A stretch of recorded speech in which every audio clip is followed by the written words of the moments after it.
How are you? Good, Joey. How are you, mate? All right, tired. It's early. Well, early for me, but Oh, happy. good morning. Thank you. Happy to do this. So I saw it at Saturday on Saturday evening with everyone at the Oh, fantastic. theater. Great. Yeah. Um, so something I've noticed that sort of consistent in the three features is sort of letting the actors kind of go to town, like sort of letting them, the script sets up issues for them, and you really kind of allow the actors to work it out on the screen. And I'm curious if that's sort of the material you gravitate towards, or is it kind of like a happy accident that when you're thinking about or you're sifting through material for potential things, that it just happens to be sort of very acting centric projects. Yeah, you're completely right. I'm definitely drawn to um, exciting performances and also exciting situations and stakes that can bring about really amazing performances. So, what I loved about this movie in particular was there was so many layers, so Yeah. many secret rivers, and so many like the stakes were kind of unusual and kind of powerful. So yeah, this was for me one of the more exciting films that I could work on to kind of really get into the performances in such a rich way. But yeah, it's my passion for sure. Right. And I think letting sort of the actors work with their eyes a lot. I've noticed, Dev and Lion, Rooney and Mary Magdalene, Saoirse here. I mean, Paul also, even Aaron. Like, there's a lot of letting the camera kind of just sit on them, and the scene direction might not say to do a ton, but you can tell that they're working things out, and it's an interesting sort of skill for a director to trust that. Because in one way, I'm sure the instinct is something's got to be happening. Something's got to be happening because I'm the camera's like you have all the decisions, so the sort of just linger on a facial expression is sort of a trust in the audience that I think you have and you utilize pretty well. Well, look, eyes are the window to the soul, Yeah. and if you want to go and sort your life out, you go to a meditation camp, right? And you slow down. And it's only until you slow down do you access other parts of yourself. And I think we live in a world where it's designed not to slow down. We're meant to be distracted, disconnected to who we are, be fed constantly. So I guess um, there's all these other aspects of what it is to be human that just by slowing down a little bit gives you access to. And I guess in my movies, I'm trying to remind people of that, I guess. And that may irritate some people because they don't want to think about themselves. They just want to like not be themselves and just get out of themselves. But for me, it's that's a tragedy. Yeah. I mean, it also, I think it reflects in the work even because who you are and what your kind of place in the world is another theme. It's lower or higher on the totem pole of what's going on in a movie. I mean, Lion has a lot of things going on.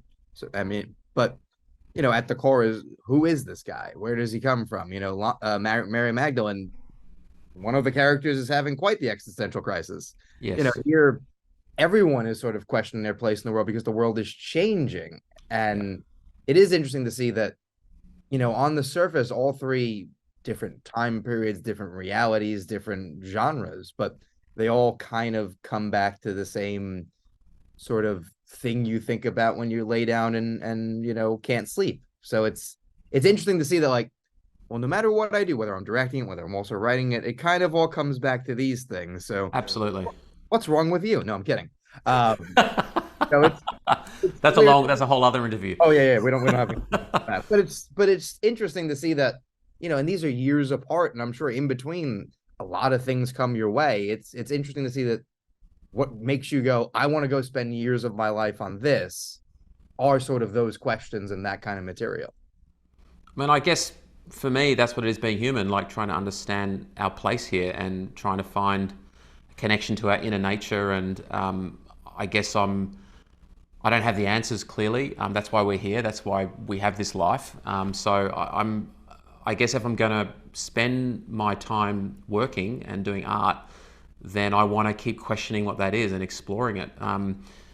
And every time I make a film, I feel like I am exploring that question. And and I find a richer connection to myself, and also the people working on the movies find these deeper connections to themselves as well. So it's it's kind of like a quiet revolution and also a personal revolution, I guess. I mean, you get paid to go to therapy, so like it's pretty I mean, good. everyone's. I would say, most people directors are exploring Oh yeah, something of themselves in their work. It just depends who that person is, I guess. oh yeah, and I imagine a lot of things come your way that don't ask those questions, and I'm I'm not sure interested. Not exactly. interested. Well, I mean, you start off with Lion, and I'm sure it's great to get offered things because, early on you go, well, I'd love to make anything.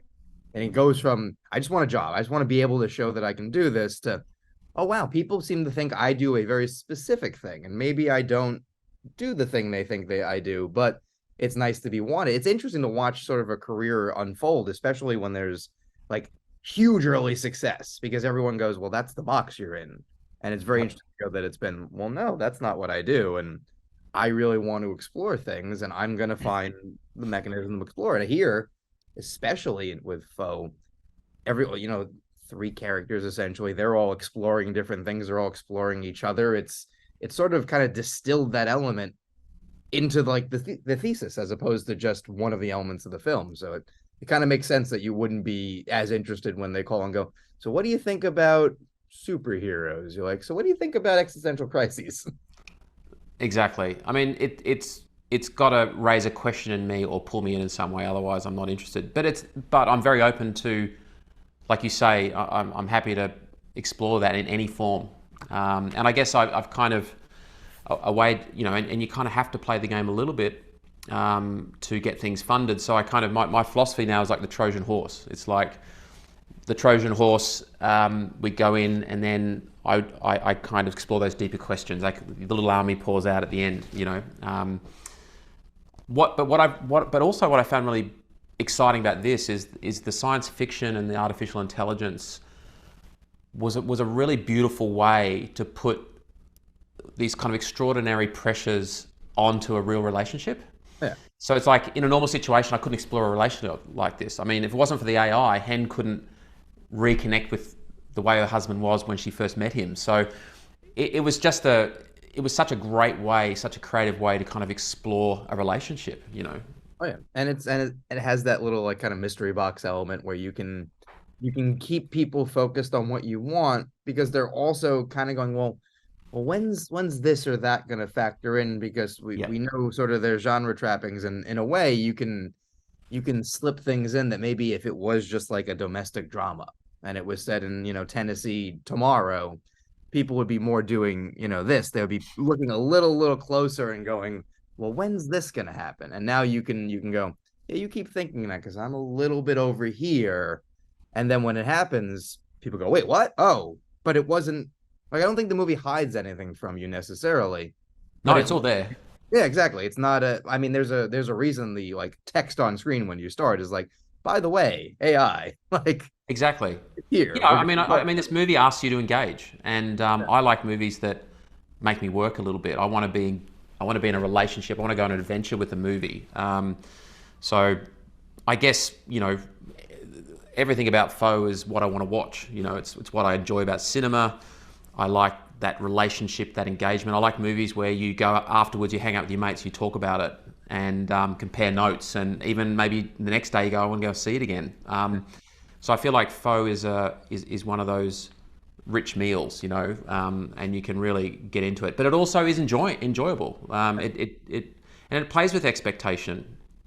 That's the whole point. Is that we're just on automatic pilot right now, and I guess we want to just wake people up a bit. So refocus their attention back onto themselves in new ways. Yeah, and it continues a thing I think you do especially well, which is sort of having everything kind of come together towards the end. Like third act seemed to be very much your strength. Like, I mean, it's not a secret.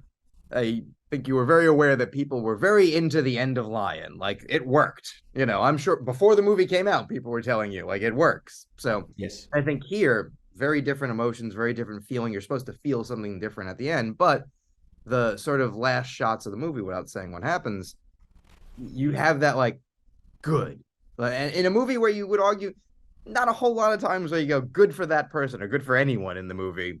You get that little bit of, I'm glad that's happening. And I think you have a pretty good meter for the audience deserves this much. And I'm going to give them that while still telling the story I want to tell. Yeah, I mean it's a very hopeful ending, but it's not sugar coated. No. You know, it's not saying everything's going to be fine. It's just that you know she has acted Yeah. to find her own agency, and I think that is very hopeful. And you know that's basically what the film's asking. Are you going to live a life on the porch with the fake wife, or are you going to get on the plane and live a real life? You know, and I guess that's the question.